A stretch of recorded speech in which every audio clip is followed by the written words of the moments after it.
బక్క ఉంది ఎప్పటి పాలు ఇస్తుందా ఇది ఏ ఇస్తుందన్నా 5 ఇస్తుంది ఇది ఎన్ని ఇతలే అన్న ఒకటే ఇద్దా మళ్ళీ కట్టిందే ఇది పాలు బాగా ఇచ్చినట్లేదు కానీ ఏ ఇస్తుంది అన్న మీ అబద్ధం అంతా బక్క ఉన్నది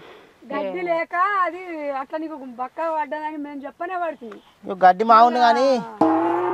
మేమే కొద్దిగా అరుచుకుంటూ తక్కువ అవుతుంది అటు ఎటు దొరికి అటే పోతున్నాం అందుకనే ఇక చూస్తాను అట్లా ఇప్పుడు ఎంత మరి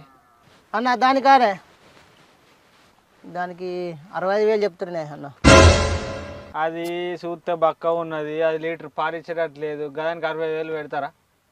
6,000 ఇస్తానే 6,000 ఏందన్న ఏం మాట్లాడుతున్నాయి 2 నెలలు పాలు పోసిన అనుకో అవే వస్తాయి పైసలు నువ్వేం అడిగినట్టే దాన్ని గింతంత నాటుకోడి పిల్ల కావాలంటే 500-600 పెట్టండి అత్తలేదు నువ్వేం బర్రెకి 6,000 అంటున్నావు పోయి భార్య కానివేనా నువ్వేమన్నా గింత గొర్రె పిల్ల అత్తలేదు 6,000 పెడతాయి 10,000 పెడతారు గొర్రె పిల్లకు మొక్క ఏంటన్నా అద్దంలో చూసుకున్నావు నువ్వు ఏది 12,000 ఇస్తా 2 తీసుకొని రాపో